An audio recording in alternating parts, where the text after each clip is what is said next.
चलिए, नमस्कार साथियों। कलाम एकेडमी के डिजिटल प्लेटफॉर्म पर मैं आपका रीजनिंग एजुकेटर संदीप दुल्लड़ हार्दिक स्वागत करता हूं। दोस्तों, अपने लास्ट क्लास में मिसिंग नंबर के कुछ बेसिक चीज़ों को पढ़ा था। कैसे क्वेश्चंस को हम डील करते हैं, कैसे हम स्क्वायर्स का यूज कर सकते हैं, कैसे हमें किसी भी नंबर को किस तरह से लिखा जा सकता है, कैसे कैसे क्वेश्चंस उसमें जनरेट होते हैं। चलिए, आज अपन उसी का सेकंड पार्ट पढ़ने आए हैं, यानी कुछ और तरीके जिस तरह से हमारे कंपटीशन में क्वेश्चन पूछे जाते हैं। उसमें से नेक्स्ट पॉइंट आया जो टाइप थर्ड में हम लोग इंक्लूड करने वाले हैं कि रो या कॉलम में बड़ी संख्या का ज्ञात करना। इसको देखो, इस पॉइंट को कैसे हम लोग इंप्लीमेंट करते हैं, कैसे ये मैंने इसके बारे में थोड़ा सा इंट्रोडक्शन आपको पहले भी दिया है, मैं थोड़ा सा आपको दोबारा वापस दे रहा हूं। देखिए, आपको मान लीजिए हमें इस तरह से एक फिगर दिया जाएगा। अब इसका मैं आपको बता देता हूं कि रो या कॉलम में बड़ी संख्या का लाने का मतलब कैसे होता है। सर, हो सकता है मैट्रिक्स 3x3 की होगी, हो सकता है मैट्रिक्स 4x4 की होगी, इससे बड़ा इशू नहीं है। ठीक, अब सपोज दैट मान लो मैंने यहां लिखा 5, यहां लिखा 7 और यहां लिखा 3। ठीक है, अब मैं यहां कुछ नंबर लिखता हूं तो आपको ये अब अगर मैं इस तरह से लिखता हूं तो ये रो में बड़ा नंबर हो जाएगा, और अगर मैं इस तरह से लिखता हूं तो कॉलम में बड़ा नंबर। अब 5, 7 और 3 से क्या क्या कॉम्बिनेशंस करते हैं वो तो हम सब समझ चुके हैं, लेकिन मैं कुछ आपको और थोड़े से बड़े, जैसे इन सबसे अगर मैं यहां पे लिखूं 2 2 5 लिखूं तो शायद ये सबको दिखते ही समझ में आ जाएगा कि 2 2 5 कैसे आया होगा। सर, 5 + 7 + 3 तो 15 हो गया, 15 का स्क्वायर 225, ये सब समझते हो। इन सबको गुणा कर दो।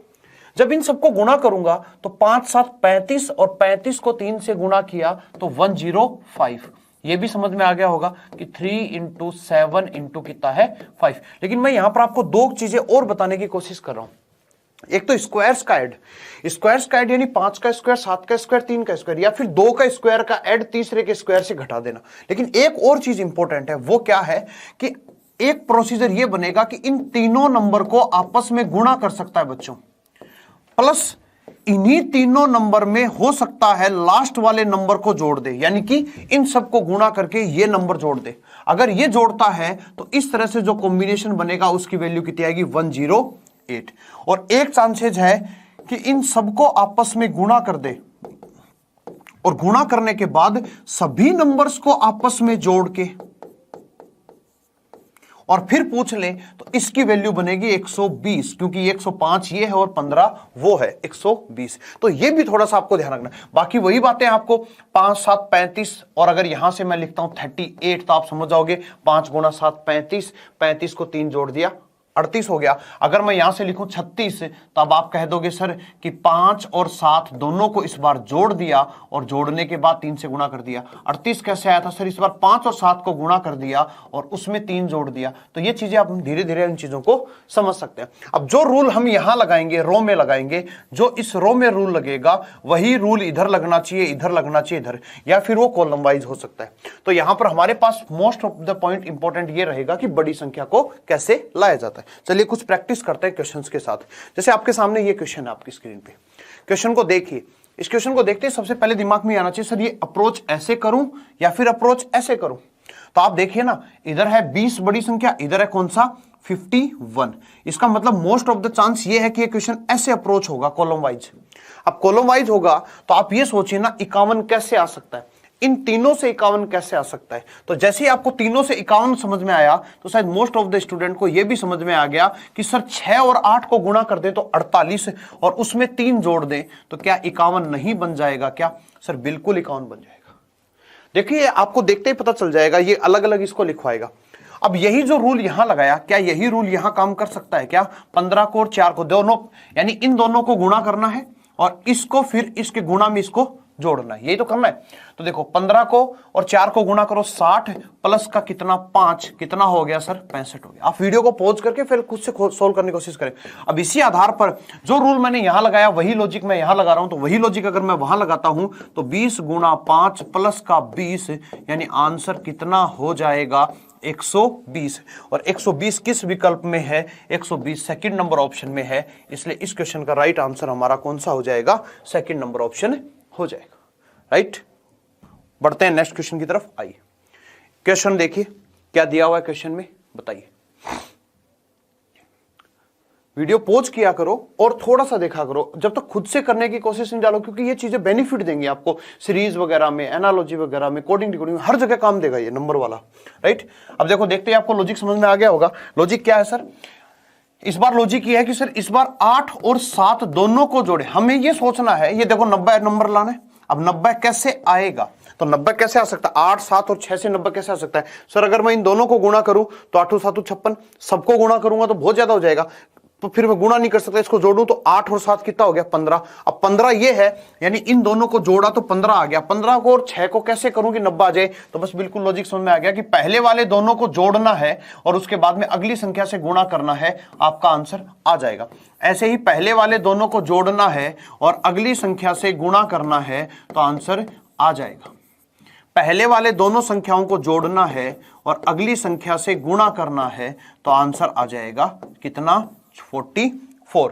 44 यहां कौन से ऑप्शन में है, सेकंड ऑप्शन में है, इसलिए इस क्वेश्चन का राइट आंसर हमारा क्या रहने वाला है, सेकंड ऑप्शन, राइट। तो लॉजिक समझिए, पहले वाले में क्या था, इस तरह से क्या था, ये देखते ही धीरे धीरे आपको समझ में आने लग जाएगा। जैसे अब इसको देखो, देखिए इस क्वेश्चन में क्या दिया हुआ है, वीडियो पॉज करिए, आपको देखते समझ आएगा। भाई 5, 6, 8 से छोटी संख्या नहीं है, 240 बहुत बड़ी संख्या होती है, कैसे लेके आया होगा? तो क्वेश्चन का लॉजिक इस तरह से चल रहा है। तो इसका मतलब 5, 6 और 8 से 240 कैसे बना सकते हो सर? जब मैं इन सबको मल्टीप्लाई कर दूं, और जैसे ही मैं इन सबको मल्टीप्लाई कर दूंगा, 5, 6, 30, 30 को 8 से गुणा किया 240। क्या जो लॉजिक मैंने यहां लगाया वो इसमें भी काम करता है क्या सर? देख लेते हैं। 5 को, 8 को और 12 को मल्टीप्लाई करता हूं तो क्या 480 आ रहा है क्या सर? बिल्कुल आ रहा है। 5 को और 8 को 40, 40 को 12 से गुणा किया 480, तो लॉजिक फाइंड आउट हो गया।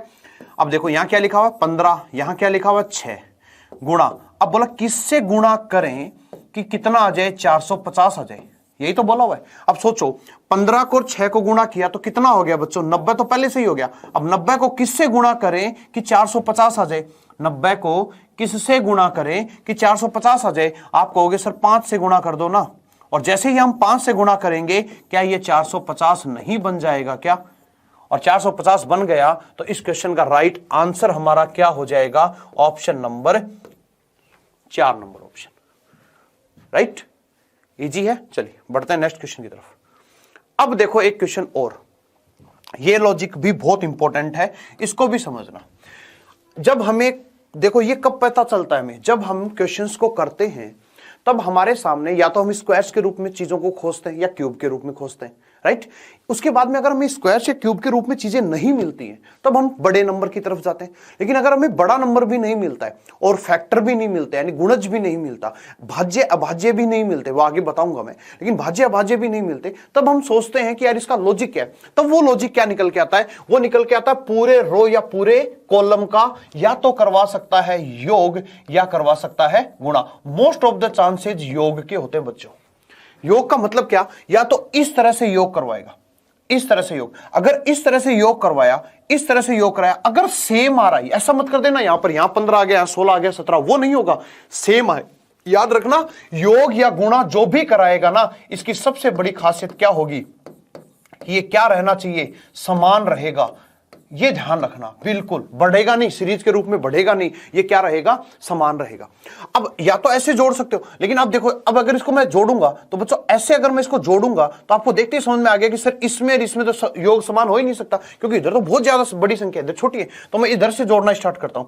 अब मैं जैसे इसको इधर से जोड़ना स्टार्ट करता हूं, मुझे बताइए इधर इसको मैंने जोड़ा 7, 5, 12 और 3, योग कितना आ गया इसका, 15। ऐसे ही मैं इधर जोड़ रहा हूं, इसका भी योग बताइए कितना आ गया, 15।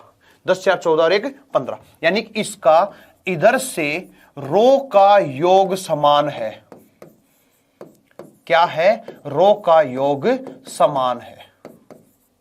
अब रो का योग समान है तो इधर भी कितना आना चाहिए, 15 ही आना चाहिए। अब 15 आना चाहिए तो यहां क्या लिखूं, तो 8, 2, 10, यहां पर क्या लिखूं, 5 लिख दूं, तभी बोलो यहां पर 15 आ जाएगा कि नहीं आ जाएगा। तो इस क्वेश्चन का राइट आंसर हमारा क्या हो जाएगा, 1 नंबर ऑप्शन 5 हो जाएगा।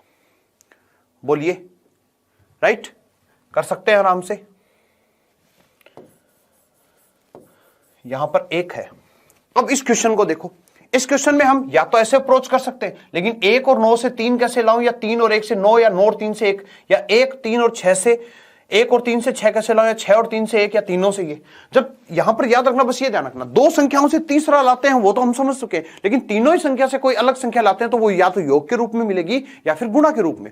अब योग करके देखोगे तो 9 और 3 12 और 1 13, 6 और 3 9 और 1 10, बिल्कुल नहीं आएगा। इधर ये करोगे, इधर 6 2 8 1 9, इधर का योग 9 है, इधर का 12, तो योग समान नहीं है। जब योग समान नहीं है बच्चों, तो इस क्वेश्चन में क्या है, इस क्वेश्चन में योग समान नहीं है, तो इस क्वेश्चन में क्या समान रहेगा। आप इस क्वेश्चन को देखिए, यहां पर इस क्वेश्चन के अंदर क्या समान रहेगा, यहां पे कॉलम में क्या है, कॉलम में क्या है, गुणा समान है।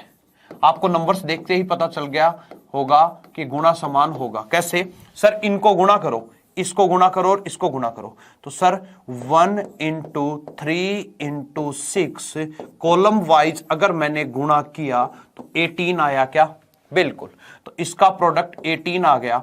ऐसे ही इसका भी प्रोडक्ट करो सर, 2 इंटू 9 इंटू 1 18 आया क्या सर, बिल्कुल, इसका भी 18, तो इसका भी कितना आना चाहिए, 18 ही होना चाहिए, गुणा 18 होना चाहिए। और अगर गुणा 18 होना चाहिए, 3 को 2 को गुणा किया तो 6, तो यहां कितना लिखूं कि 18 आ जाए, 3 लिख दीजिए, यानी 3 का मतलब कौन सा आंसर आपका हो जाएगा, 4 नंबर ऑप्शन हो जाएगा। तो आपको 2 प्रोसीजर समझ में आ गए। देखिए यहां पे तरीके हैं, उन तरीकों से बात करते हैं। अब जैसे ये क्वेश्चन मिलेगा, अब हमें ये क्वेश्चन मिला, हम इस क्वेश्चन को कैसे अप्रोच करेंगे, आप इस क्वेश्चन को देखिए और देख के समझिए कि हम इस क्वेश्चन को कैसे अप्रोच करेंगे। सर संख्याएं बराबर हैं, इधर से देखो या इधर से देखो, संख्याएं तो बराबर लग रही। अब जब बराबर सी होती हैं तो देखो वर्गघन तो है नहीं, बड़ी संख्या ला नहीं सकते, 2 का घटा करके 2 का गुणा करके भी वो रिलेशन नहीं दिख रहा। तो अब आप या तो इसको ऐसे जोड़ो या फिर इसको ऐसे जोड़ो। अब मैं ऐसे जोड़ूंगा तो क्वेश्चन मार्क है, तो मैं एक बार इसको कैसे जोड़ लेता हूं, मैं इसको कॉलम में योग करता हूं, कॉलम में क्या करता हूं, योग। अब आप कहोगे सर गुणा क्यों नहीं कर रहे, अरे भाई बड़े बड़े नंबर है, गुणा कैसे करूं, योग कर लेता हूं। तो देखो 3 1 4 और 5 9, 3 2 5 और 4 9, 99। अब इधर 99 तो इधर भी देखो सर, ये भी 99 ही है, 5 4 9, 4 3 7 2 9, तो बच्चों इसका भी कितना आना चाहिए, 99 आना चाहिए। अब 99 आना चाहिए तो यहां क्या रखूं कि 99 योग हो जाए। तो देखो आ गया कितना, इन दोनों को अगर मैं जोड़ता हूं तो 3 और 2 5, 63 तो आ गया। अब 63 में क्या जोड़ूं कि 99 आ जाए, 63 में क्या जोड़ूं कि 99 आ जाए, बताइए मुझे। सर 63 में 36 जोड़ दो ना, 63 में कितना जोड़ दो, 36 जोड़ दो, देखो क्या 99 बनेगा कि नहीं बनेगा, बिल्कुल बनेगा। तो इस क्वेश्चन का राइट आंसर हमारा क्या हो जाएगा, 1 नंबर ऑप्शन हो जाएगा। बोलिए, इजी चीजें हैं, टफ नहीं है, लेकिन आप कर सकते हैं इनको। बढ़ते हैं नेक्स्ट क्वेश्चन की तरफ, आइए। अब एक और इंपॉर्टेंट पॉइंट, नेक्स्ट पॉइंट, ये नेक्स्ट टाइप, ये क्वेश्चन भी हमारे सोच को थोड़ा सा इफेक्ट कर देता है। वजह क्या है, वजह दे दिया इसने कौन से नंबर लेकर के, प्राइम नंबर लेकर। आप जानते हैं प्राइम नंबर क्या होते हैं सर, प्राइम नंबर वो होते हैं जिनमें खुद का और एक का भाग जाता है। हिंदी में इन हम लोग इसको बोलते हैं सर अभाज्य संख्या। हम क्या बोलते हैं इसको, अभाज्य संख्या। रिसेंटली एग्जाम में पूछा जा चुका है ये क्वेश्चन। अब यहां पर हम लोग लॉजिक लगाते हैं, याद रखिएगा लॉजिक। अब दिखने में देखो ये क्वेश्चन हमें कैसे कंफ्यूज कर देगा, सर 2 और 3 5, लेकिन 7 और 11 18 नहीं हुआ। तो पहली बार तो समझ में आ जाता, लेकिन दूसरी बार में नहीं आता। अब लॉजिक समझोगे तो अभाज्य संख्याओं के बारे में थोड़ा जान रखो। सबसे छोटी सम अभाज्य संख्या 2 होती है, इसके बाद में अगली 3। इस याद रखना, एक ही सम अभाज्य संख्या होती है 2, उसके बाद में हर अभाज्य संख्या एक विषम संख्या होती है, ये ध्यान रखना। 2 आ गया, 3 आ गया, 3 के बाद में 5, 5 के बाद में 7, 7 के बाद में 11, 11 के बाद में 13, 13 के बाद में 17, 17 के बाद में 19, 19 के बाद में 23, 23 के बाद में कितना हो जाएगा 29, 29 के बाद में कितना हो जाएगा 31, 31 के बाद में कितना हो जाएगा 37, 37 के बाद में कितना 41, 41 के बाद में कितना 43, 43 के बाद में 47, 47 के बाद में कितना 53, 53 के बाद में कितना 59। इस तरह से लिख सकते हो आप। तो 2-3 चीजें जो मैं भाज्य संख्या के बारे में आपसे शेयर करूं, क्योंकि आप मैथ्स का भी पेपर देंगे तो आपके साथ शेयर कर सकता हूं। एक तो ये पूछेगा 1 से लेकर के, एक क्वेश्चन ये ध्यान रखना, 1 से लेकर के 100 तक में कितनी अभाज्य होती हैं। ये बहुत बार क्वेश्चन पूछा गया है। तो कुल अभाज्य अगर पूछेगा तो 1 से लेके 100 तक में कुल अभाज्य कितनी होती है 25, और 1 से लेके 50 तक में कितनी होती है, 1 से लेके 50 तक में 15। तो सर 50 से लेके 100 तक में कितनी होती है 10 अभाज्य संख्या। एक तो ये पॉइंट पूछा जा चुका है। एक आपने देखा है ट्विंस अभाज्य, ट्विंस यानी जुड़वा अभाज्य। देखो सह अभाज्य भी पूछता है। सह अभाज्य का मतलब होता है, जैसे अगर आप जाएं, थोड़ा सा मैथ्स की चर्चा कर रहा हूं आपके साथ, क्या पता कई बार क्वेश्चन बैठ जाता है यहां से। ट्विंस अभाज्य वो अभाज्य होती हैं जिनके बीच में सिर्फ एक संख्या होती है, एक संख्या होती है और वो भी सम संख्या। जैसे देखो 3 और 5 जुड़वा अभाज्य कहलाएंगे। क्यों? क्योंकि इनके बीच में 4 है। 5 और 7 जुड़वा अभाज्य कहलाएंगे क्योंकि इनके बीच में 1 है। लेकिन 7 और 9 के बीच में अभाज्य संख्या कोई भी अभाज्य कंटिन्यू नहीं है ना, 7 8 9 नहीं है, 11 है। अगला ये देखो 11 से 13 है, 13 से नहीं है, 17 नहीं है, लेकिन 17 से 19 है, 19 से 23 नहीं है, 23 से 29 भी नहीं है, 29 से 31 भी है। तो ये जो होते हैं ना, ये ट्विंस अभाज्य कहलाते हैं। और ये ट्विंस अभाज्य 1 से लेके 100 तक में 8 होते हैं और 1 से लेके 50 तक में 6 होते हैं। याद रखिएगा, इस बात को नोट कर लीजिएगा। 1 से लेके 100 तक में 8 होते हैं और 1 से लेके 50 तक में 6। काफी बार पूछा हुआ है। ऐसे ही पूछा जाएगा 1 से लेके 100 तक में फेरमेट अभाज्य कितने होते हैं। तो ये फेरमेट अभाज्य सुनना बिल्कुल इंपॉर्टेंट है, याद रखना कितने होते हैं देख सकते हो आप, फेरमेट अभाज्य। तो इस तरह से यहां पे ध्यान। अब आपकी ये क्वेश्चन तो अब आपके लिए इजी हो गया, इस क्वेश्चन को तो कर सकते हो आराम से। सोचो ना क्या है। देखो सर 2 से अगली अभाज्य 3 रो वाइज हो रहा है और 3 से अगली 5। तो यहां पर क्या हो रहा है सर, अगली अभाज्य लिखी जा रही है। अगली क्या लिखी जा रही है? अभाज्य, रो वाइज है ना, इस तरह से। फिर अगला 7 से अगली अभाज्य 11, 11 से अगली 13, फिर आ गया कौन सा 17, 17 से अगली अभाज्य बच्चों 19 और 19 से अगली ये। तो इस क्वेश्चन का राइट आंसर हमारा क्या रह जाएगा ये। तो मैंने अभाज्य के साथ साथ आपको कुछ काफी सारी चीजें और भी बताई हैं, तो उनको भी थोड़ा सा आप नोट डाउन कर लेना। ओके, बढ़ते हैं नेक्स्ट क्वेश्चन की तरफ। अब ये देखिए, अब ये क्वेश्चन आता है ट्रिपलेट आधारित। ये ट्रिपलेट वाला मामला क्या है, थोड़ा सा इस पे भी प्रकाश डालते हैं। ट्रिपलेट वो होती है सर जहां पर लंब का स्क्वायर प्लस आधार का स्क्वायर बराबर होता है कर्ण का स्क्वायर, यानी पाइथागोरस को जो फॉलो करते हैं। जैसे 3 4 और 5 वो संख्याएं हैं जिसमें 3 का स्क्वायर यानी 2 छोटी संख्याओं का स्क्वायर एक बड़ी संख्या के स्क्वायर के बराबर होता है। बोलो चेक कर लो, 3 का स्क्वायर 9, 4 का स्क्वायर 16, तो 9 और 16 कितना हो गया 25। बोलो है कि नहीं। तो ये 3 और 4 और 5 एक ट्रिपलेट कहलाते हैं। ऐसे ही 6 8 और 10 भी ट्रिपलेट कहलाते हैं। ऐसे ही आता है 5 12 और 13, ये भी ट्रिपलेट कहलाते हैं। राइट, चलिए यहां से आता है और भी लिख सकते हो इसके अंदर, धीरे धीरे आपके काफी सारे आते हैं। तो आप इन चीजों के बारे में भी जानकारी रखिए क्योंकि कंपटीशन में ये चीजें बहुत यूजफुल है। अब इस क्वेश्चन को देखो, इस क्वेश्चन में 2 तरीके लगेंगे। मैं पहला तरीका बताता हूं, हम पहले कर चुके हैं। देखो 3 को और 4 5 को जोड़ो। सर एक तरीका तो ये है इसमें कि सर 3 और 5 को जोड़ो और जोड़ के आधा कर दो, तो बीच की संख्या आ रही है। ऐसे ही देखो 6 और 10 को जोड़ो, 16, 16 का आधा 8 हो गया। ऐसे ही 5 और यहां पर क्या लिखूं कि 24 आ जाए, तो क्या यहां पर 19 नहीं हो सकता? क्या हो सकता है सर? क्योंकि देखो 19 और 5 को जोड़ो 24 से, 24 का आधा कर दो 12, पॉसिबल है लेकिन ऑप्शन में नहीं है। दूसरा तरीका देखो, दूसरा तरीका इसके अंदर ये है सर, आपको देखते समझ आ गया होगा सर, 3 का स्क्वायर प्लस 4 का स्क्वायर बराबर कितना है 5 का स्क्वायर, 6 का स्क्वायर प्लस 8 का स्क्वायर बराबर है कितने के 10 के स्क्वायर। तो यहां कितना जाएगा 5 का स्क्वायर प्लस 12 का स्क्वायर। तो ये होता है सर कितना 169, और 169 किसका लिखते हैं 13 का स्क्वायर। इसलिए इस खाली जगह पर दूसरा आंसर क्या पॉसिबल है 13 पॉसिबल है। तो ऑप्शन में कौन सा दे रखा है 13, 13 दे रखा है तो 13 सही है। 19 दे रखा होता तो 19, दोनों नहीं दे सकता। मैं बार बार आपको ये बात कह रहा हूं क्योंकि एक क्वेश्चन के 2 आंसर कैसे पॉसिबल हो सकते हैं। राइट, बढ़ते हैं नेक्स्ट क्वेश्चन की तरफ। आइए अब इस क्वेश्चन को देखिए, क्वेश्चन को देखिए, बड़ा इजी क्वेश्चन है लेकिन इंपॉर्टेंट क्वेश्चन है। अब आपको देखते ही समझ में आएगा कि हम इनको कैसे करते हैं। अब मैं आपके सामने है ना, जो तरीके थे कुछ क्वेश्चंस के वो तो मेरे समझ में आ गए। अब हम कुछ प्रैक्टिस क्वेश्चंस करते हैं। जैसे इस क्वेश्चन को देखो, आपको ये चीज दिखते ही समझ में आई क्या इस क्वेश्चन को कि हमें अप्रोच कैसे करना है। हमें अप्रोच करना है सर 186 लेके आना है।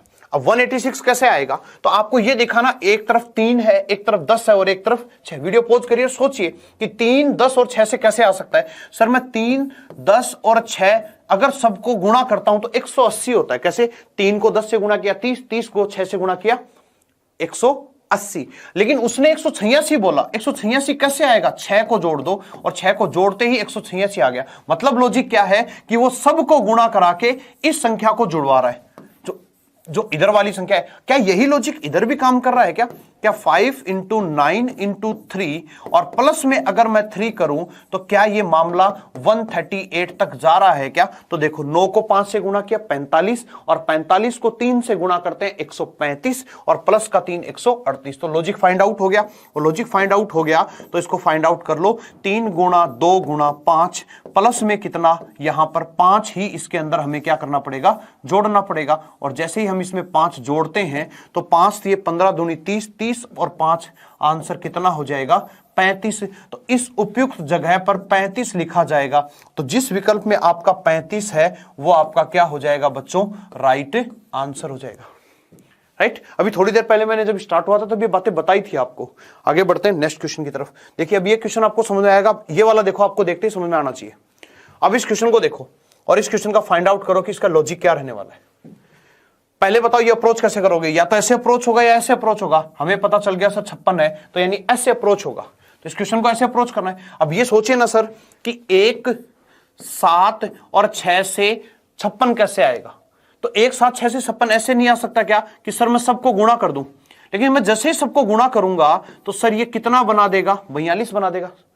अब 42 बना दिया लेकिन अपने को चाहिए 56, यानी कितना और जोड़ूं कि 56 आ जाएगा। यही तो लॉजिक है। 56 कैसे आएगा, तो इसका मतलब सर एक बार तो इन सबको गुणा कर दो। अब 14 बनाना है तो देखो एक बार इन्हीं सबको जोड़ दो और एक बार इन्हीं सबको गुणा कर दो। क्या आपके पास 56 नहीं आएगा क्या? देखो फाइंड आउट हो गया लॉजिक। अब यही लॉजिक यहां लगा के देखो कि क्या 1 गुणा 4 गुणा 8 प्लस 1 प्लस 4 प्लस 8 इस तरह से करने से कितना आ रहा है, तो 8 चौक हो गया 32 प्लस 8 4 12 और 1 13, 32 और 13 कितना होता है 45। सर बिल्कुल बात सही है। तो ये हो गया 2 इंटू 3 इंटू 6, तो 6 तिये 18 दूनी 36 प्लस कितना 2 प्लस 3 प्लस 6, 6 3 9 और 2 11, 36 प्लस 11 ये आंसर हो गया 47। तो जिस विकल्प में मेरा 47 होगा वो इस क्वेश्चन का मेरा क्या रह जाएगा बच्चों, राइट आंसर। तो इस क्वेश्चन का राइट आंसर मेरा क्या होगा, 4th नंबर ऑप्शन 47 हो जाएगा। बोलिए, उम्मीद करता हूं अच्छे से समझ आया होगा। बढ़ते हैं नेक्स्ट क्वेश्चन की तरफ। अब इस पैटर्न को देखो और इस पैटर्न को देखने के साथ समझिए कि इस पैटर्न में दिया क्या हुआ है। तो इस पैटर्न को जैसे मैंने ये क्वेश्चंस मैंने कराया नहीं, लेकिन आपके लॉजिक दिमाग में आएगा। सर यहां देखो 100 है, अब हमें 100 समझ में नहीं आता। मैंने कहा था कि 100 होगा तो 10 कर देंगे, 10 होगा तो 100 कर देंगे। तो ये 10 है बच्चों, ये कितना है 5 है, ये कितना है 10 है आपके पास, और ये कितना है 5 है। अब लॉजिक ये है कि 10 5 से 30 कैसे आएगा, तो 10 5 से 30 ऐसे आएगा सर कि सभी संख्याओं को जोड़ दो ना, सभी संख्याओं को जोड़ दो। और जैसे ही मैंने सबको जोड़ दिया तो क्या 30 नहीं बन गया। अब देखो यहां तो इसने 30 बोल दिया, अब 30 की जगह ये 60 बोल दिया तो क्या कहते हैं कि सभी को जोड़ के दोगुना कर दो। या 30 की जगह ये 5 बोल देता तो कहते हैं सभी को जोड़ के 6 का भाग दे दो, और 6 बोल देता तो सभी को जोड़ के 5 का भाग दे दो। दोगुना कर दे, आधा कर दे, वो आप समझ सकते हो। अब यहां पर भी यही लॉजिक देखो, यहां पे 25 का मतलब कितना हो गया 5, 4 का मतलब कितना 2, 9 का मतलब 3 और 16 का मतलब कितना 4। तो यहां से जोड़िए ना, 5 प्लस 2 प्लस 3 प्लस 4, जोड़ो 5 2 7 3 10 और 4 14 आ गया। तो यहां पर कितना लिखा जाएगा, अब ये आप बिल्कुल समझदार हैं, समझ गए होंगे बात को। सर ये तो 2 है, ये 9 है, ये 1 है और ये 6। तो 2 प्लस 9 प्लस 1 प्लस में कितना 6। अगर इन सबको जोड़ता हूं तो 9 और 2 11 और 1 12, 12 और 6 कितना हो गया 18। तो जिस विकल्प में हमारा 6 9 6 15 और 2 17 और 1 18, तो जिस विकल्प में हमारा 18 होगा, यहां पे ऑप्शन नहीं था, मैंने लिख देता हूं अब 18 होगा, वही हमारा क्या रह जाएगा बच्चों, आंसर। यानी इस क्वेश्चन का डी ऑप्शन हमारा क्या हो जाएगा, आंसर हो जाएगा।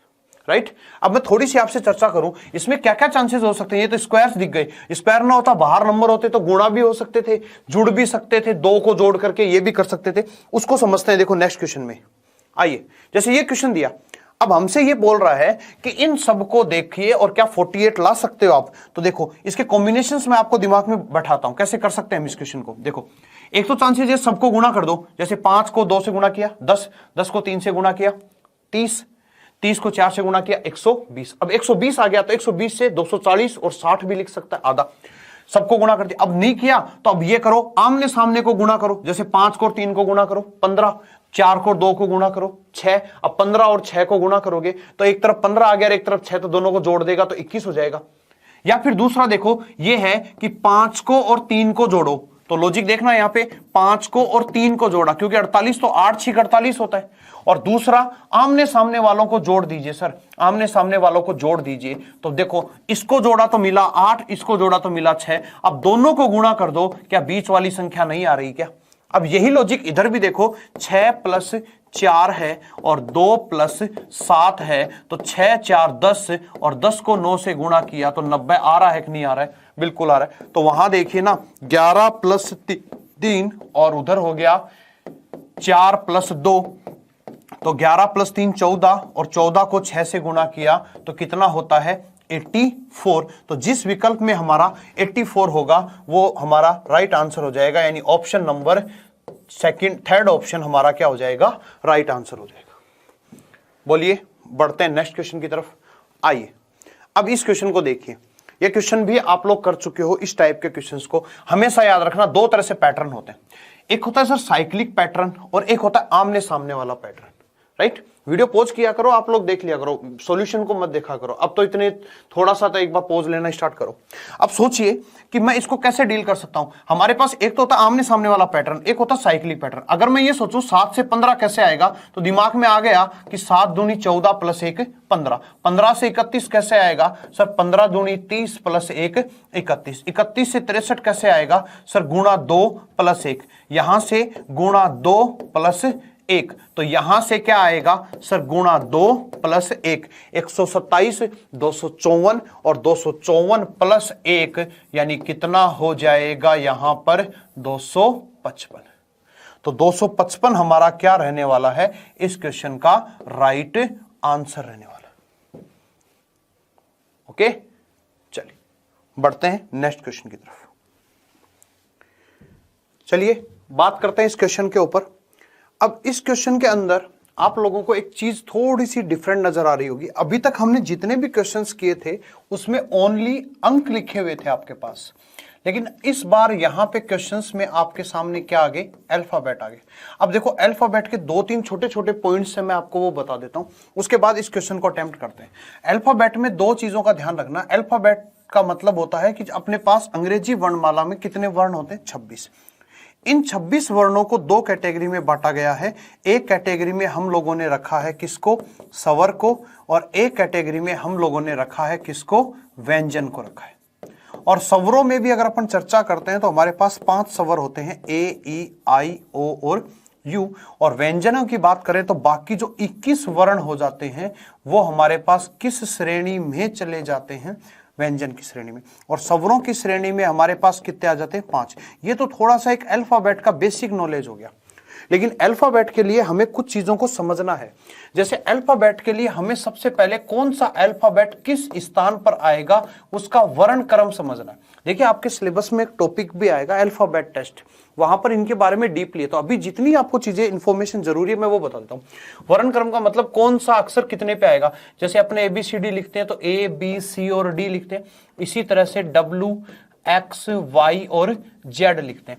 तो यहां से देखो, A 1 पर आता है, B 2 पर, C 3 पर, D 4 पर, W 23 पर, X 24 पर। इनके अल्फाबेट के नंबर याद होने चाहिए आपको, बस सीधी सी बात यही है। अब इसी के बेस पे तो देखो, एक क्वेश्चन तो यहां पर ये बनता है, जैसे वो D को 4 लिख देगा तो आप समझ जाएंगे सर D 4 पर आता है, 4 लिख दिया। Z को 26 लिख देगा, Z 26 पर आता है, R 18 पर आता है, राइट, वो है। लेकिन एक दूसरा क्वेश्चन यहां से बनता है, क्या? उल्टा अक्षर। ये उल्टे अक्षर का कॉन्सेप्ट क्या है, इसको समझते हैं। सर, उल्टे अक्षर का कॉन्सेप्ट है कि जब भी ABCD लिखते हैं तो एक कतार के रूप में लिखते हैं, तो उसमें एक कतार के 2 छोर होते हैं, एक बायां छोर होता है और एक कौन सा छोर होता है उसका? दायां छोर। अब आप बाएं छोर से पहला अक्षर देखो, बाएं छोर से पहला अक्षर क्या दिखा आपको? ए दिखा। और दाएं छोर से पहला अक्षर देखो, ये क्या दिखा आपको? जेड दिखा। तो इस तरह से जितना छोर पे, जिस पोजीशन पे हम जाके देखते हैं, वहां पर जितनी पोजीशन पे, यानी लेफ्ट से जितना गए उतना ही अगर हम राइट से जाएं तो इस स्थानों पर जो वर्ण होते हैं वो एक दूसरे के क्या कहलाते हैं? विपरीत, जिसको दूसरे शब्दों में हम लोग क्या कहते हैं? उल्टा कहते हैं। है ना। अब इनके नंबर लिखो, देखो A 1 पर और Z 26 पर। अब ऐसे ही देखो, इधर से दूसरा अक्षर देखो B मिलेगा और उधर से दूसरा देखो Y मिलेगा, तो B 2 पर आता है, Y कितने पर, 25 पर। तो अगर कोई दो अक्षर एक दूसरे के उल्टे हैं, है ना, तो उन दोनों अक्षरों की पोजीशन का यानी लेफ्ट और राइट पोजीशन, इन दोनों का योग जो होता है वो कितना होता है, 27 होता है। ये यहां पे आपको समझ में आ गया कैसे। अगर A का उल्टा Z होता है तो A 1 पर आता है, Z 26 पर आता है, 26 और 1 जोड़ो कितना हो गया, 27 हो गया। B 2 पर आता है, Y 25 पर आता है, उल्टा। ऐसे देखो C तीसरे पर है, उधर से देखो X कितने पर है, 24 पर, तो ये 3 और ये 24, तो अगेन कितना हो गया, 27 हो गया। ये 4 पर और ये कितने पर हो गया, 23 पर, तो अगेन कितना हो गया, 27। तो अगर हमसे कोई उल्टे अक्षर पूछे तो हम क्या करेंगे, 27 में से घटा। जैसे मैं बोलूं भाई I का उल्टा बताओ, तो I 9 पर होता है, तो 27 में से 9 घटा दोगे 18, और 18 पर R आता है। अभी धीरे धीरे इन चीजों को समझ आएगा। तो ये उल्टे वाला अक्षर का कॉन्सेप्ट समझ में आया होगा। अब इस क्वेश्चन पे आओ, इस क्वेश्चन को देखो। इस क्वेश्चन में यहां से देखो, इस क्वेश्चन मैंने आपको बताया कि साइक्लिक ऑर्डर में या तो साइक्लिक चलता है या आमने सामने। अब देखो यहां से देखो, S हो गया, और S और 8 का रिलेशन क्या है, देखो S कितने पर आता है, 19 पर आता है। S कितने पर आता है, 19 पर आता है, राइट। W कितने पर आता है, W 23 पर आता है। A कितने पर आता है, A कितने पर आता है, A अपना 1 पर आता है, और T कितने पर आता है, अपना 20 पर आता है, राइट। अब ये 19 है, 19 से 8 कैसे आया होगा, तो आप 27 में से 19 घटा दो, देखो ना उल्टा आया कि नहीं आया, 8। ऐसे ही देखो इसका, देखो ये 23 है, 23 और 4 कितना हो गया, 27। ये देखो ना 19 और 8 कितना हो गया, 27। ये 23 और 4 कितना हो गया, 27। 1 और 26 कितना हो गया, 27। तो यहां 20 है, यहां क्या लिखूं कि 27 हो जाए, क्योंकि ये उल्टे अक्षर का विपरीत अक्षर वाला कॉन्सेप्ट है, तो यहां पर विपरीत वर्ण वाला कॉन्सेप्ट है। तो यहां पर 20 और 7 कितना हो गया, 27। तो यहां राइट आंसर अपना क्या हो जाएगा, सेकंड नंबर ऑप्शन हो जाएगा।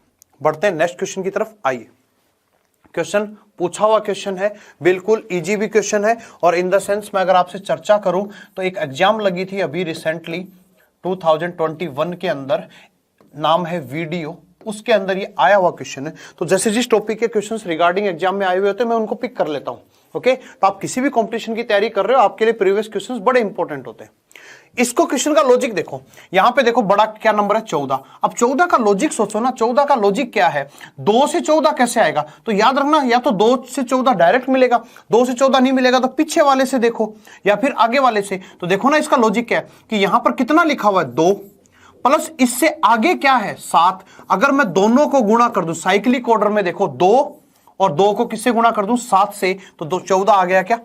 अब देखो यहां से समझो, जैसे ये देखो 15 है, तो यहां 15 और 15 से आगे क्या है, 2, 15 और 2 को गुणा कर दो, देखो 30 आ गया कि नहीं आ गया। अब ऐसे ही देखो यहां पे कितना है, 7 है, और 7 से आगे नंबर क्या है, 9 है, तो 7 और 9 को गुणा कर दो ना, 63 आ गया।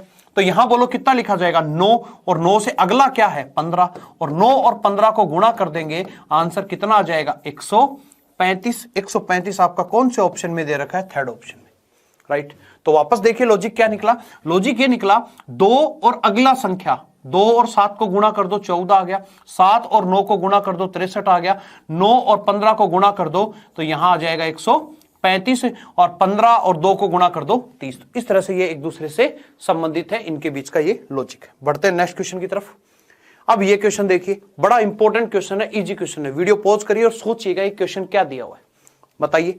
24, 32, 62, ये हमेशा क्या होता है, मोस्टली ये होता है कि इन दोनों नंबर का इन दोनों नंबर से क्या लॉजिक है, हमेशा यही होता है मोस्टली कि इन दोनों नंबर का इन दोनों नंबर से लॉजिक क्या है। आप सोचिए, इसका इसके साथ लॉजिक और इसका इसके साथ, अगर यहां लॉजिक नहीं मिलता तो फिर ऐसे लॉजिक मिलता है या क्रॉस वाइज, और जब कोई भी लॉजिक नहीं मिलता तो चांसेस होते हैं सबका योग करो। जैसे सबका योग करोगे, इधर 15 आ गया, उधर 15 आ जाएगा, उधर 15 आ जाएगा, तो ये चांसेस होते हैं। अब यहां से देखो 2 और 4 और 3 और 2 के बीच का लॉजिक देखते हैं। यहां देखो 3 और 2 को मल्टीप्लाई करो, कितना आ गया, 6, और अगेन ऊपर 2 और 4 को ऐड करो, सेम। तो लॉजिक समझ में आया दोनों का, कि ऊपर वाले दोनों का प्लस वही है जो नीचे वालों का मल्टीप्लाई है। यहां से देखिए इन दोनों का प्लस करो तो कितना बन गया, 8 बन गया, और नीचे वालों का मल्टीप्लाई करो तो कितना बन गया, 8 बन गया। ऐसे ही यहां पर प्लस करोगे तो बन जाएगा 14, तो यहां मल्टीप्लाई करो तो 7 है, क्या लिखोगे कि 14 बन जाए 2, क्योंकि इधर भी तो 14 ही आना चाहिए। और 14 आना चाहिए। तो बताइए राइट आंसर आपका कौन सा ऑप्शन हो जाएगा? राइट आंसर मेरा हो जाएगा 1 नंबर ऑप्शन। बोलिए, क्वेश्चन होने के बाद दिक्कत नहीं आती, दिक्कत आती है उससे पहले कि वो कैसे होगा। राइट, बढ़ते हैं नेक्स्ट क्वेश्चन की तरफ। आइए, अब ये क्वेश्चन दिया हुआ है, अब इस क्वेश्चन को देखिए और सोचिए कि सर क्या दिया हुआ है इसके अंदर और कैसे क्या बातें। सोचना, इस क्वेश्चन को देखिए कैसे कर सकते हैं। देखो मैं आपको लॉजिक पहले भी बता चुका हूं ऐसे क्वेश्चन को करने के। क्या लॉजिक हो सकते हैं? सर सबको जोड़ो, 6 4 10 और 5 15, लेकिन यहां जोड़ोगे तो नहीं बैठेगा मामला। जैसे ही आपने सबको जोड़ा तो इधर वालों को जोड़ दिया तो बैठ गया, लेकिन आगे नहीं बैठा, तो जोड़ नहीं है। फिर आगे वालों में क्या होगा? सर 6 और 2 को गुणा करो 12, 4 और 3 को गुणा करो 12, 12 और 12 से भी 15 नहीं आएगा, गुणा करने से भी नहीं आएगा। जोड़ दो, 6 और 2 8, 4 और 3 7, 8 और 7 गुणा करूंगा तो 56 हो गया, गुणा में भी नहीं बैठा। पड़ोसी से गुणा करके देख सकते हो, बिल्कुल नहीं बैठा। राइट, चलिए अब करें इसके थोड़ी सी बातें। इसके देखो एक लॉजिक क्या है, इसका लॉजिक है 6 और 2 के बीच का रिलेशन। देखो 6 का स्क्वायर प्लस 2 का स्क्वायर जोड़ो, 6 का स्क्वायर प्लस 2 का स्क्वायर, तो 6 का स्क्वायर 36 और 2 का स्क्वायर 4, तो 36 और 4 कितना हो गया? 40। और इधर जोड़ दीजिए 3 का स्क्वायर प्लस 4 का स्क्वायर, 3 का स्क्वायर प्लस 4 का स्क्वायर, तो ये कितना हो गया सर? 25। अब इधर दोनों के स्क्वायर्स को, वर्गों को जोड़ा तो वर्गों का जोड़ आ गया 25 और इधर आ गया 40। अब हमें अगर ये कहता 65 चाहिए तो हम दोनों के स्क्वायर को जोड़ देते, लेकिन इसने 15 बोला, तो 15 कैसे आएगा? 15 ऐसे आएगा सर, 40 में से 25 घटा दो, 15 आ जाएगा। तो आपका इस तरह से ये क्वेश्चन का 15 आया हुआ है। तो लॉजिक क्या निकल के आया? लॉजिक ये निकल के आया कि इसका स्क्वायर और इसके स्क्वायर के योग में से, यानी इसको अगर हम लॉजिकली लिखें तो ऐसा लिखा जाएगा सर 6 का स्क्वायर प्लस 2 का स्क्वायर, इन दोनों स्क्वायर को जोड़ करके और आप 3 के स्क्वायर प्लस 4 के स्क्वायर को अगर घटा दोगे तो सर आंसर 15 आ जाएगा। क्या इसी तरह से वो बैठेगा? सर 11 का स्क्वायर प्लस 8 का स्क्वायर और माइनस कर देंगे तो क्या हो जाएगा सर? 7 का स्क्वायर प्लस 6 का स्क्वायर। अब देखो ना, क्या ये 100 आएगा? क्या बिल्कुल आएगा। 11 का स्क्वायर 121 और 8 का स्क्वायर 64, तो 121 और 64 को जोड़ के 7 का स्क्वायर प्लस 6 का स्क्वायर घटाना है। तो वही लॉजिक उधर लगाओ। अब देखो इसको, सर 9 का स्क्वायर प्लस 10 का स्क्वायर। लॉजिक याद रखना, इधर वालों को पहले करवा रहा है, माइनस 7 का स्क्वायर प्लस 1 का स्क्वायर। अब देखो क्या, 9 का स्क्वायर 81 और 10 का स्क्वायर 100, तो 81 और 100 181 माइनस 7 का स्क्वायर 49 प्लस 1 कितना हो गया? 50। अब 181 में से 50 गया, आंसर कितना मिला? 131। तो इस खाली जगह पर क्या आना चाहिए? 131 आना चाहिए। कौन सा ऑप्शन आपका राइट आंसर हो जाएगा? फर्स्ट नंबर ऑप्शन आपका राइट आंसर हो जाएगा। ओके, बढ़ते हैं नेक्स्ट क्वेश्चन की तरफ। उम्मीद करता हूं बहुत अच्छे समझ में आया होगा। अब ये पैटर्न देखो, ये पैटर्न आपको समझना है। ये पैटर्न बड़ा इजी पैटर्न, आकृति को देख के घबराओ मत। ये अब मैं इसके क्वेश्चंस बताता हूं, ये क्वेश्चन में पैटर्न क्या होता है। सर इसमें 3-4 पैटर्न चलते हैं। पहला पैटर्न क्या हो सकता है? पहला पैटर्न ये हो सकता है कि इसका पूरे का योग सेम हो, जैसे इसका योग 15 हो गया, इसका 15 हो गया, इसका 15, इसका 15 या 20 भी हो सकता है ये, ठीक है। या फिर ये हो सकता है कि ये सब स्क्वायर्स के रूप में या मल्टीपल के रूप में हो, ठीक है। वरना तीसरा क्या हो सकता है? तीसरा हो सकता है सीडी के रूप में। सीडी का मतलब किन्हीं दो से कोई तीसरा अंक बने, फिर उन्हीं दो से तीसरा अंक बने, उसको सीडी के रूप में बोलते हैं। लेकिन उसके लिए एक चीज याद रखना, कभी भी इस क्वेश्चन में ये लॉजिक मत लगा देना कि इसका योग कर दिया। जैसे बहुत सारे बच्चे इसका ऐसे भी सोचेंगे, देखो आपने सोचा होगा 6 4 10 2 12 और 1 यहां पर कितना हो गया? 13 हो गया। यहां से बात करेंगे 10 और 6 16 और 7 कितना हो गया सर? 23 हो गया। यहां से 17 और 6 33, ये हो गया सर 33 हो गया। तो सर ऑब्वियसली यहां से यहां तक कितना बढ़ गया? 10 बढ़ गया। यहां से यहां तक कितना बढ़ गया? 10 बढ़ गया। और यहां से यहां तक कितना बढ़ गया? 10 बढ़ गया और 43 कर दिया। 43 आपका ऑप्शन में भी दे रखा है, लेकिन याद रखना ऑप्शन में 43 आंसर नहीं होगा। अब वजह सुनो क्यों नहीं होगा, क्योंकि ये जो हम करते हैं ये रूल हम कहां लगाते हैं? सीरीज में लगाते। अब एक बात बताओ, छोटी सी बात बताओ, यहां पे 10 बढ़ा, यहां पे 10 बढ़ा, जरूरी है क्या वहां 10 बढ़े? 11 भी तो बढ़ सकता है। 2 बार 10 बढ़ा दिया, 2 बार 11 बढ़ा दे, क्या दिक्कत है? या 2 बार 10 बढ़ाया, 2 बार 9 बढ़ा दे, या 10 बढ़ाया 10 ही बढ़ा दे। 100% कह सकते हो क्या? 100% श्योर होगा कि ये 10 ही बढ़ेगा? श्योर हो क्या इस बात के लिए? पहले ये बताओ। आपका आंसर आ गया 43 इसलिए हो, लेकिन 43 की जगह 53 होता तो क्या आप 53 ले आते? 10 का दुगुना कर देते। तो आप तो श्योर ही नहीं हो, तो आप तो आंसर ला रहे हो, इसलिए यहां पर याद रखना 43 इसका कभी भी आंसर नहीं। अब लॉजिक सुनना क्या है, लॉजिक देखो क्या है सर, 2 और 4 दोनों को ऐड करो, जब 2 और 4 दोनों को ऐड किया तो 6 बन गया, 4 और 6 दोनों को ऐड करो तो कितना बन गया, 10 बन गया, 6 और 1 दोनों को ऐड करो तो कितना बन गया, 7 बन गया। अब अगेन आओ, 6 और 10 को ऐड करो 16 बन गया, 10 और 7 को ऐड करो 17 बन गया, बन रहा है ना, स्टैंडिंग जा रहा है। अब यहां से इन दोनों को ऐड करो 17 और 16, तो आंसर कितना बनेगा, 33 बनेगा इस क्वेश्चन का राइट आंसर, जो कि ऑप्शन कौन से में दे रखा है, फर्स्ट नंबर में दे रखा है। लॉजिक देखना आराम से, वीडियो को बिल्कुल आराम से समझना, बड़ा इंपॉर्टेंट क्वेश्चन है। अब इस क्वेश्चन के रिगार्डिंग एक क्वेश्चन हमसे एग्जाम में पूछा हुआ क्वेश्चन है, इस क्वेश्चन की आप चर्चा करें, वीडियो पॉज करें और सोचना इस क्वेश्चन में क्या दिया हुआ है। वही क्वेश्चन है जो अभी मैंने आपको बताया, बस इस क्वेश्चन में और उस क्वेश्चन में एक, वहां पे एक ब्लैंक था, यहां पर 3 ब्लैंक है। यानी आपसे पूछा x की वैल्यू क्या होगी, y की वैल्यू क्या होगी और z की वैल्यू क्या होगी। ठीक है, अब देखो ये पैटर्न फिक्स पैटर्न है, इस तरह के पैटर्न्स को ध्यान रखना। एग्जाम में कई बार ऐसे पैटर्न आते हैं जो फिक्स होते हैं, जिनमें ऐसा क्वेश्चन आया तो ऐसा ही होगा, राइट, क्योंकि ये कॉपी पेस्ट होते हैं, वो हर एग्जाम में चलते रहते हैं। इसको देखो, अगर मैं 7 और 7 दोनों को जोड़ूं तो 7 और 7 दोनों को जोड़ूं तो यहां पर कितना बन जाएगा, 14 बन जाएगा। 14 बनने का मतलब हो गया सर y की वैल्यू 14 आ गई। अब देखो बच्चों, यहां से मैं इन दोनों को जोड़ूंगा तो मेरा 10 बनना चाहिए। 10 बनने का मतलब यहां कितना होना चाहिए, 3, तभी तो 7 और 3 10 बोलोगे तो सर x की वैल्यू कितनी आ गई, 3 आ गई। अब देखो ना, 3 और 5 को जोड़ो, 8 बैठ गया कि नहीं बैठ गया, बोले बैठ गया। अब आ जाओ 10 और 14, देखो इधर 14 था, इधर 10 था, 24 आ गया। इधर बोलो 10 और 8 दोनों को जोड़ो तो 10 और 8 कितना हो गया सर, 18 हो गया।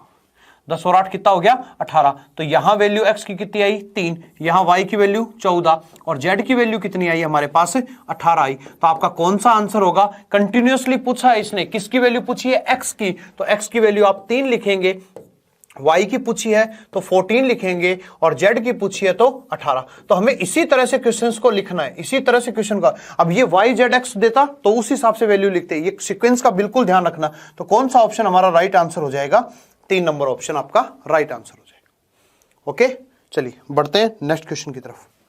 अब ये क्वेश्चन देखो, ये क्वेश्चन इंपॉर्टेंट है, वो भी प्रीवियस एग्जाम का आया हुआ है और ये भी वापस प्रीवियस एग्जाम का, और ये मिसिंग नंबर का one of the finest question है, one of the finest question है। अगेन एक एग्जाम लगी थी जिसका पता नहीं इस बार उन्होंने रीजनिंग या कोई भी एग्जाम का जो सब्जेक्ट उठाया, मैथ्स उठाया, तो एक लीक से हटके ही उन्होंने बाकी क्वेश्चंस को पिक किया था, तो उसी में से एक one of the finest question ये है। अब मैं आपको इसका तरीका बता देता हूं, आप वीडियो पॉज करके सोचना, जितने तरीके लगा सकते हो। ऐसे क्वेश्चन में एक ही तरीका होता है मोस्टली, मैं बताता हूं 2-3 तरीके बन सकते हैं। या तो सर इसका पूरे का योग सेम होगा, इसका पूरे का सेम होगा, इसका पूरे का सेम होगा, इसका पूरे का सेम होगा, जो कि आपको पता नहीं हो सकता, क्योंकि 6, 4, 10 और 5 कितना है, 15 है। तो इसका योग कितना है, 15 है, सही है। तो देखो इसका योग हमारे पास कितना आया, 15 आ गया। इसका योग कितना होगा, इसका जोड़ो, 7, 7, 14, 4, 18 और 2, 20 और 1 कितना हो गया, 21 हो गया। इसका योग बोलो कितना आएगा, यहां से जोड़ो, 10, 10, 20 और 4, 24 हो गया। यहां से जोड़िए कितना हो गया, 5, 5, 10 और 5 दिए 15 हो गया। यहां से अगर बात करें, अब पता नहीं कितना आएगा, तो अब ऐसे मत कर देना सर 2 बार 15 आ गया, 24 है तो यहां 21 हो जाएगा, ऐसा कर भी मत देना और ऑप्शन भी नहीं दे रखा। अब आपको यह समझना है कि सर ये योग से तो हमें कोई रिलेशन मिला नहीं। अब योग से रिलेशन नहीं मिला तो देखो इसमें एक बड़ी इंपॉर्टेंट चीज क्या है, इंपॉर्टेंट है ये मिडिल नंबर। मिडिल नंबर कितना है, यहां पर 5 है। अगर मैं 15 में 5 का डिवाइड लगा दूं, देखो 2 बातें, आप इसको ऐसे भी बोल सकते हो, 15 में 5 का डिवाइड लगा दो, कितना आ जाएगा, 3 आ जाएगा, बोल सकते हो। और अगर ये नहीं बोलते तो आप ये भी बोल सकते हो इसका कि सर 6 + 5 + 4 तीनों का जो ऐड है वो बीच वाली संख्या का 3 गुना है। बात एक ही तो है, अरे भाई 5 का 3 गुना कर दो, 15 ही तो है, सबका योग 15 हो गया, एक एवरेज ही तो बोलते हैं इसको। 21 है, 21 में बीच का नंबर कितना है, 7, 7 का डिवाइड कर दो, कितना आ गया सर, 3 आ गया। अगेन देखो यहां पर 3 आया, अगेन यहां पर भी कितना आ गया, 3। अब बीच का नंबर यहां कितना है, 8, 24 में 8 का भाग दे दो, कितना आ जाएगा, 3 आ जाएगा। यहां पर भी 3 हो गया। अगेन यहां बीच में कितना है, 5, 15 में 5 का भाग दे दिया, अगेन आंसर कितना आ जाएगा, 3 आ जाएगा। अब आपको समझ में आ गया होगा। तो अब सोचो यहां पर मैं क्या लिखूं कि उन सब का योग करने पर मेरे पास 3 आ जाए। अब ऑप्शन में आपको दिख गया होगा कितना ऑप्शन लिखूं, 3 लिख दो। जैसे ही मैं यहां पर 3 लिखता हूं तो इन सब का योग कितना हो गया 9, और 9 में बीच वाला 3 का भाग दे दो। देखो ना 3 आया कि नहीं आया।